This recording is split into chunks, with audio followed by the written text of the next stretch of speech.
just hear a voice. I don't understand the cities the immortals love so much. Stone, stone, and more stone. All the doors are so close to the ground, and they're all the same shape. Why don't they ever put the door on the top floor and slide down the ground instead? And why do they even want to go outside if it's not fun out there? If somebody built a fountain full of jam, say, I'd understand. A sudden voice from over your shoulder drops to an excited whisper. Oh, a chocolate tree, so people could break off a branch to munch on as they pass by. I'm very sure it's the dragon. Huh? Who's speaking? Me. A tiny female dragon, an avid chocolate tree enthusiast, emerges from behind you. Don't tell me you didn't notice a cute little dragon following you. Oh, that's so nice. She can talk. Best mythic path ever. Well now, cute little dragon, if that's true, why did you only start speaking just now? Maybe I was a little shy. After all, we don't know each other. I had to take a look around and get used to things. Everything about the material plane is so weird and grey and stony and especially Drezen. So, what's your name, dragon? Aivu. Because I'm little. In my family, our names get longer as we get bigger and older. Just imagine how funny it would be otherwise. Imagine being a 5-year-old dragon, barely hatched, but they already called you Roslarabron or Eluthiac or something like that. Me definitely not struggling with the names. The little dragon snorts, and you conclude that this is her way of laughing. So, where did you come from? What do you mean, where did I come from? I flew all the way here to you. Well, I moved between the planes a tiny little bit, and then I flew to the rest of the way to you. You've always wanted to have a dragon of your very own, haven't you? Who wouldn't want their own dragon companion? Oh, you can send her away. Or try to. If you're very evil. Most evil choice. Even though it doesn't say so. You know, if I ever meet someone who doesn't want to have a dragon of their very own, I make sure to keep my distance from them. They clearly have a few screws loose. That's what I'm saying. The little dragon nods knowingly. So, you don't like Drezen much, do you? It's not that I don't like it. You can have fun here too. But I like my home in Elysium more. The little dragon frowns comically. That makes sense though. After all, we are fighting demons and they make everything around them dull and nasty. But you're going to stop them soon, right? Oh, speaking of demons and fighting, you really need to head out to this beautiful ridge outside Drezen as fast as you can. Your friends are waiting for you there. There's something urgent and important they need to tell you. Commander's Court revealed. What might happen there if it's called like that? I don't understand. What friends? They're so nice, but we're really happy to see me. They really want to see you. I only flew past them once, so I don't know much, but it must be important. I wonder what's waiting for me this time. Something really fun. You'll see. Alright. So now we're in Drezen. We have lots of things to do. And the question is, what to do first?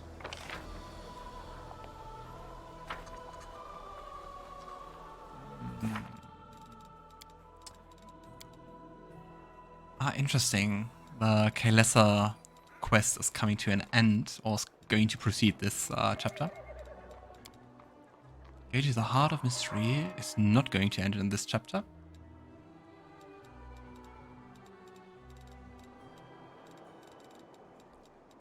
So, I would say, let's look around in the Citadel. Oh, and Aivu is always accompanying us. That's really cute.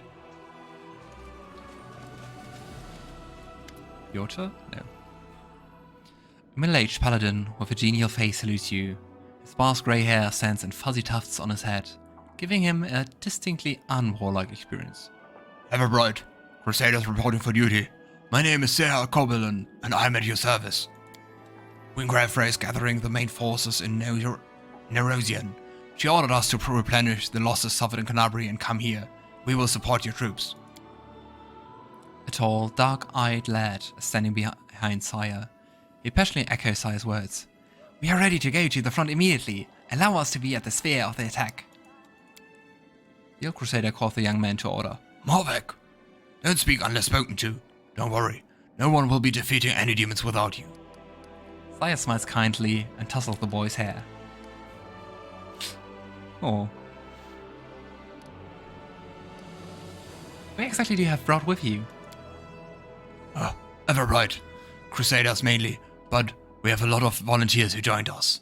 Those who arrived at the Queen's Call but didn't want to sit in Nerosian waiting for the main army to set off. All the hotheads know that the front is here. Sire nods at the boy behind him, the one who's eager to fight. We picked this up too. He walked to Kenabres with an old sword in his hand and a few copper coins in his pocket. He was going to keep walking to kill demons, and then he would probably have laid siege to the threshold, no doubt.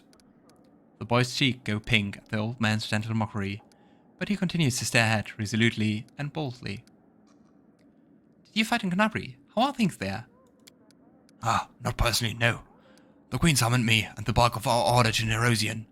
Almost all those who remained in Kenabres died, and the ones that didn't were disorganized and leaderless. But the order did not perish. New volunteers have been pouring into our ranks. We are licking our wounds. Kenabres is rebuilding. Life wins out. People are coming from all over Avestan to help. Many are joining up with the Crusaders, just as it happened back in the First Crusade. That sounds great. So you will be serving under my command. Crusader gives you a friendly smile. It's an honor for us, Commander. Let's give the demons a dusting. Alright. The Prestigy Painter Golem is still here with us. Let's talk to Arabeth and see if she maybe now wants to talk a bit more about what's happening with her. Arabeth's eyes are vacant. Her thoughts are clearly somewhere far away. Seeing you, though, she snaps to attention. Hail, Commander. How exactly is the Eagle Watch doing in Kenabres? Everything is going well. I was wary of handing over the reins at first. I was afraid that everything would fall apart without Anivia and me. But I took a risk and left a very clever lad in charge. A tiefling, as it happens. He infiltrated the cult alone. They couldn't imagine a tiefling wouldn't be on their side. He exposed an entire cell. I personally knighted him, just before the city was attacked. Of course, there were many who weren't happy about it, but it's not my job to make people happy. He hasn't disappointed. He has built up the Order's ranks again, and is running everything so smoothly, it's as if half the demon attacks never happened. He's proven more than once that I left Kenabres in good hands, but I admit, it's so strange to think that such a small order as the Eagle Watch now has two chapters, one in Drezen and one in Kenabres. Arabeth, we need to talk about what happened during the attack on Drezen. Arabeth nods curtly. Yes. I was shamefully faint-hearted. Praise iomedae, it didn't affect the course of the battle. Still, my behavior was unworthy of a knight, even less a commander. Under the circumstances, leaving my position would have been tantamount to desertion. Still, as your advisor, I strongly recommend you release me from my position as head of the Order, strip me of my knighthood, and send me to serve in the Condemned. Oh.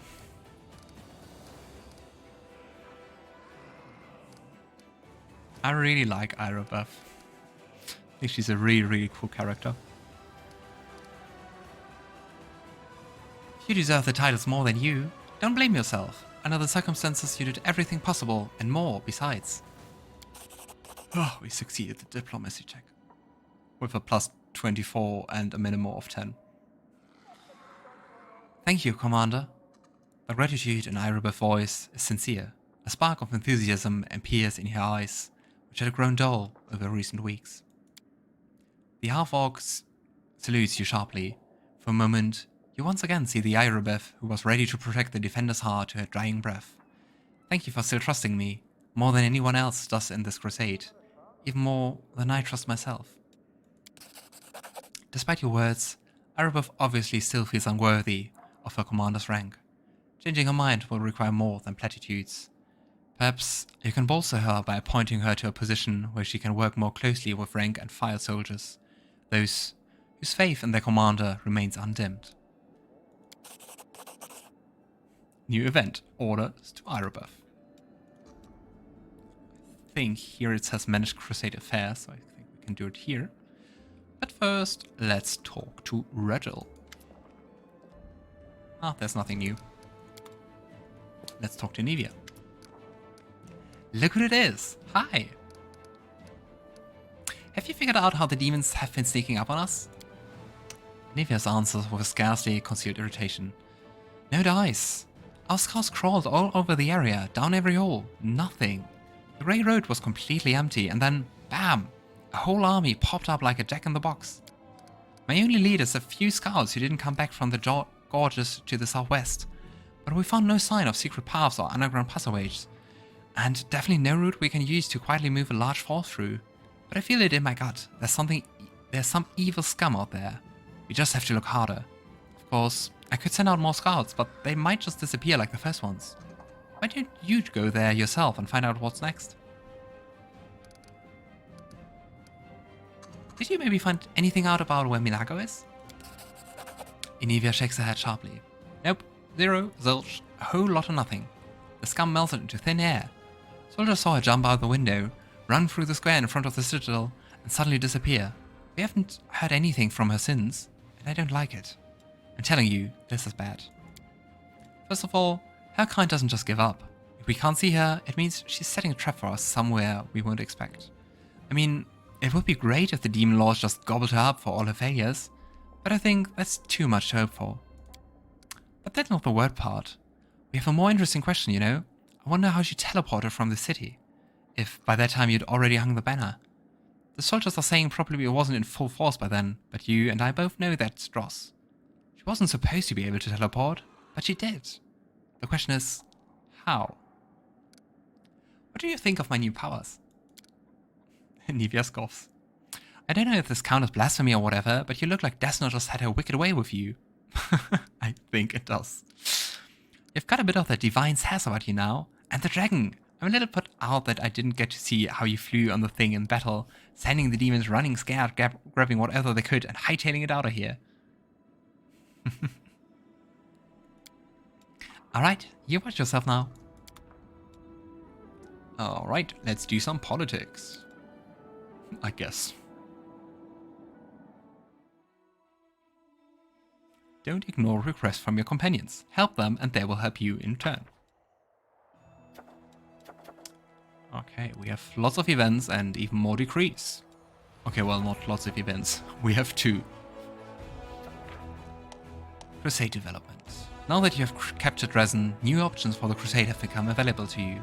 You can now construct buildings in forts in Drezen, issue decrees, and capture and investigate new regions. Both mercenary and trainable units will appear at the commander's headquarters in Drezen.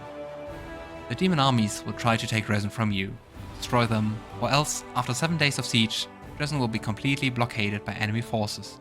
You will no longer be able to command the Crusade. To access the Crusade management, yeah, okay, let's just for the rules. Let me just read over it. I think it's more interesting than me reading aloud rules. So we basically now have to, really build and manage our crusade. We have like ranks like leadership and logistics and diplomacy and everything. And interestingly, more experience in most of them than we need for the next rank. Anyway. So, let's do the first event. Witches. By exploring Sarkorian lands, a group of scouts stumbled upon a hidden settlement of exiles. Runaway witches and sorcerers practicing forbidden rituals. Criminals in their own homelands, they did not welcome the commander's soldiers and made it clear that they did not want anyone meddling in their affairs.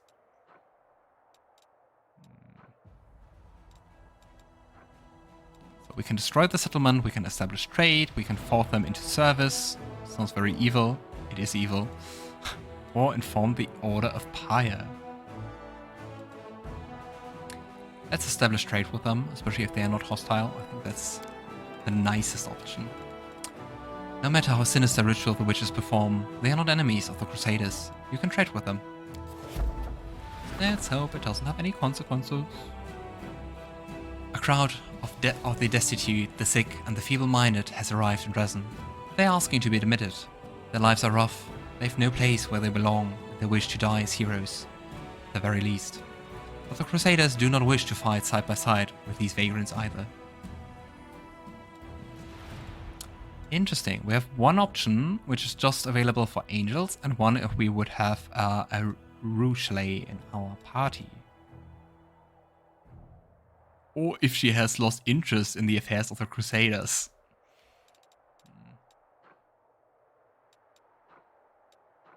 So we accept them. They're recruited, but the morale goes down. We can send them to Mendev. We can give them work on the home front, which reduce the morale even more. Conscripts don't sound like good troops. Let's send them to Mendev. Having extra mouths to feed would have only been a burden for the crusade. The commander ordered the poor folk to leave Drezen so as not to irk these soldiers with their presence. Alright, now we have decrees. And the first one is about the lost scouts. Scouts cannot work out how the demon's army picked its way through advanced units to be able to suddenly attack the Crusader forces. Recently, another suspicious incident took place. Some scouts did not return from the mission to explore the territory to the south of Drezen. More thorough reconnaissance of the region is needed. Probably the source of the demon apparition is in there somewhere. Okay, let's do that. And it takes time. Orders to Erebeth. Erebeth's breakdown, which occurred before the assault of Drezen, still haunts her mind. She should be reminded that she is, and will always be a hero in the eyes of the soldiers by appointing her as a commander of a small squad of Crusaders. Unfortunately, because Erebeth is occupied as a squad leader, her duties in the Crusade's command have to be transferred to someone else.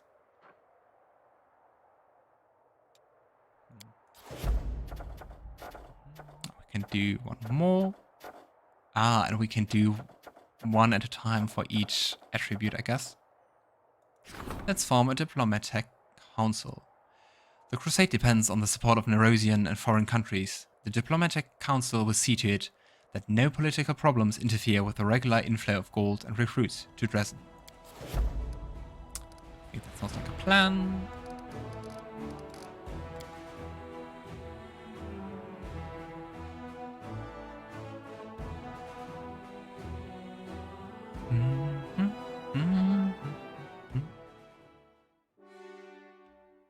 I think this is going to be a really cool mechanic to come. Oh, we can talk to Aivu. You want the ultimate proof that demons are mean and awful? Nothing tasty ever grows on the land they corrupt. No apples, no plums, not even white strawberries. Now that's pure evil. Oh, she's so naive and cute. Where exactly did you come from again? And why did you decide to help me? You're my bestest friend. How could I not help you? As for coming here, I just sensed your power and flew all the way to you. I mean, I can't usually fly between the planes by myself, but your power was like a guiding light, so I just flew. Tell me more about Elysium. I can't tell you all that much about Elysium. I only lived there for 5 years after all, if you don't count the time I spent as an egg. It's a beautiful world. So many things grew there and they produce beautiful fruit. But there are some fruit that you're not allowed to eat. There are some places where you're not allowed to fly either. And there are places that kids aren't allowed to visit, though not as many as there are here on Golarion. All kinds of beings live in Elysium, even titans and gods, but I've only ever met one, Caden Kalian. Oh my gosh. Just say it a lot of times. God of alcohol, bravery and freedom, is one of the Ascended, those mortals who achieved godhood by passing the test of the Starstone. Because legend tells that he passed the test while intoxicated, he's also known as the Lucky Drunk, the Drunken Hero, or the Accidental God. Very charming to be called an accidental god. What exactly do you think of my companions? Oh, I thought you'd never ask. Ember's kind, but I'm a little scared of her, and don't tell anyone this, I almost got in a fight with that crow of hers. I like Lann, but he's really sad, even when he's making jokes. Or rather, he's even more sad when he makes jokes. It's all those wrong way around. I don't understand him. Regill? Boo. Let's kick him out. Pretty please? Sosiel always smiles at me, but he won't paint me properly. I keep telling him to add an extra tail, a fluffy one, and make my claws fluffy, and maybe add a golden little plum that glows.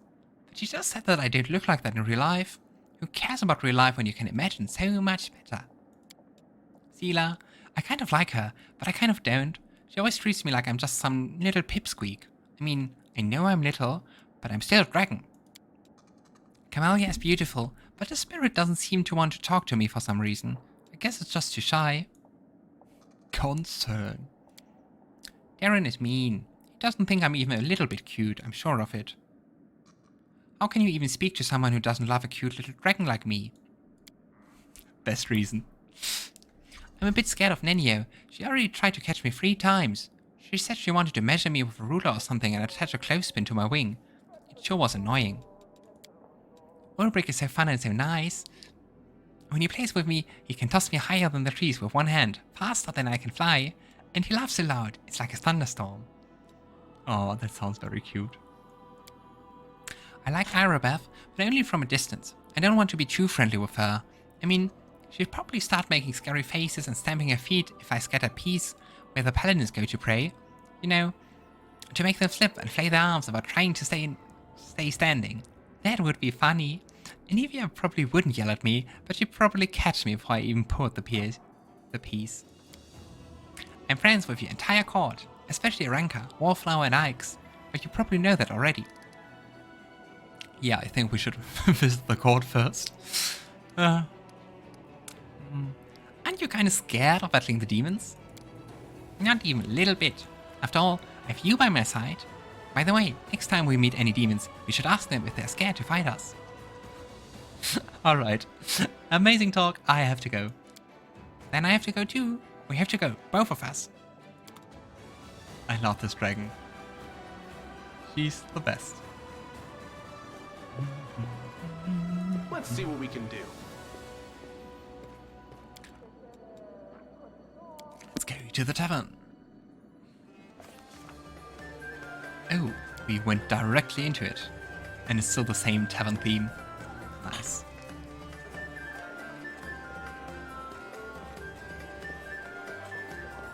By the tavern keeper. Oh, they cleaned up the kitchen. Let's loot.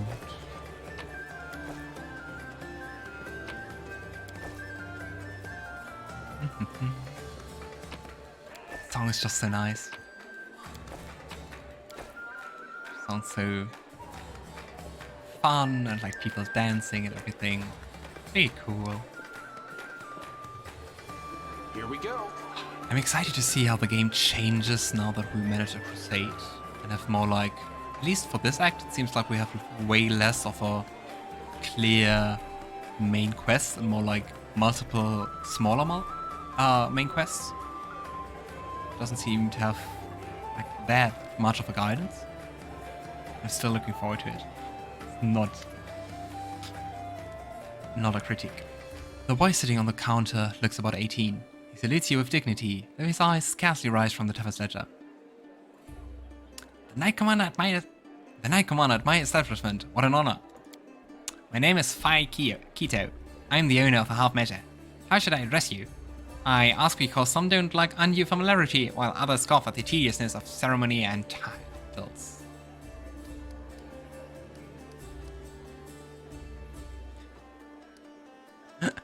Fun fact, the track currently playing in the background is Ode to the Armed Armadillo. So I think if you say that, it's kind of the ode to you, it would be kind of fun. So, you know what? You can call me the Armed Armadillo for all I care. You come on us. Are you sure? I can't remember that, you know. I smiles mischievously. I'm gonna remember that. You know, I'm absolutely sure. Out of respect for the whims of the hero of Drezen, the armadillo it is. So, what can I do for you? Wine, a meal, a heart-to-heart talk.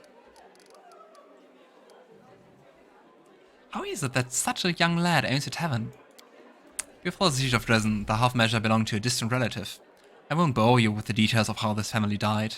Just 3 words. Demon worshippers and sacrifice should be enough. Now, the city has been liberated. The authorities and Iomedae's church will be returning what remains to the lawful heirs of the deceased. They take these things seriously in Mendef. I suddenly slaps himself on the forehead. We started talking about the inn, and I remembered. I wanted to thank you for personally defeating the demon in this very tavern when the city was liberated. Without you, who knows how many glasses he would have smashed before the Crusaders got to him. So please accept my thanks from the bottom of my heart. 15,000 gold coins seems like a lot. The half-measure is a strange name for a tavern. Oh, that's a family story. It's not for the faint-hearted, but you're not one of those, are you? I'm leading a crusade. I don't think I can be faint-hearted. Anyway. One day, before the wardstones were erected, a peasant family got lost on the way for the fair, and ended up near the borders of the Worldwound. They stumbled upon a bored demon, who killed the father right away. He then asked the mother if she'd prefer him to take all her children, only half of them. The stubborn woman looked at her 3 darlings and said half. Oh no. Without reading further, I can imagine what he does. The demon promptly cut the arms and legs of all the 3 children, said, I guess that's even, and disappeared. People across Drezen heard the story after the family found shelter at the local temple of iomedae. For many years, they saved up for a regeneration spell so the children could be made whole again.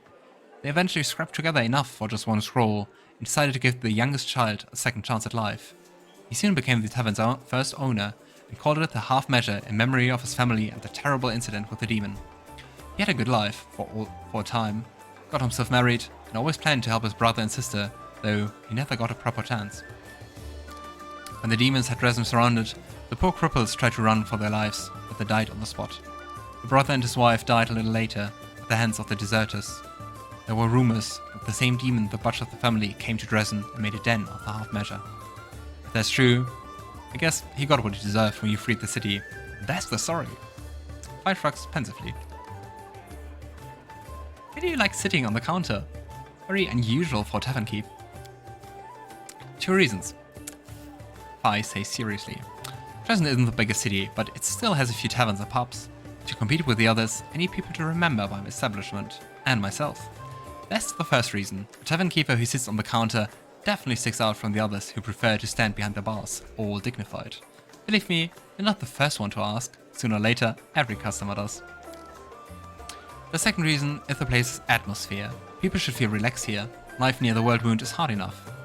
Folks don't go to taverns looking to cause each other more trouble, so I allow certain liberties, myself included. I'm even thinking of hosting an invigorating brawl here on the 5th of every month.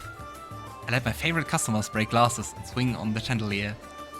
I want to do that. So, what's the feeling here in the city? I can only tell you about my customers. They're mostly working folks, the ones who are rebuilding what's been destroyed, along with soldiers and some merchants. Overall, spirits are high as they can be in Mendef, nation of rattling sabers and fluttering banners.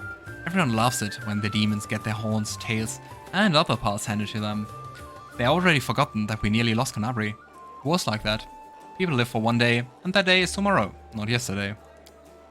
You've been a source of joy and inspiration for everyone as well. A simple lad, leading the fight against the demons and defeating them, and running rings around all the arrogant Queen's Knights. People like stories like that.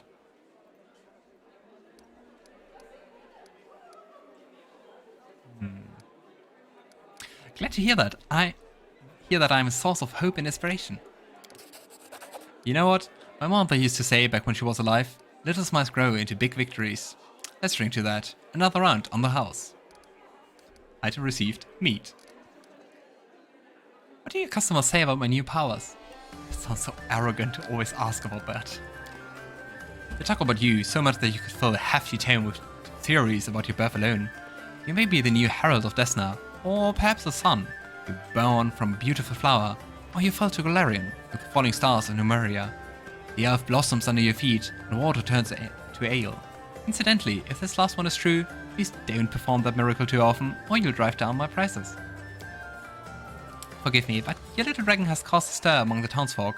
She pokes her nose everywhere. I recently found her in a pickle barrel. And she scolded me for keeping yucky things in the basement instead of goodies. But I don't mind. Small and relatively harmless dragons do attract customers, and they cause a not excessive amount of damage. Let's sell all things we can sell.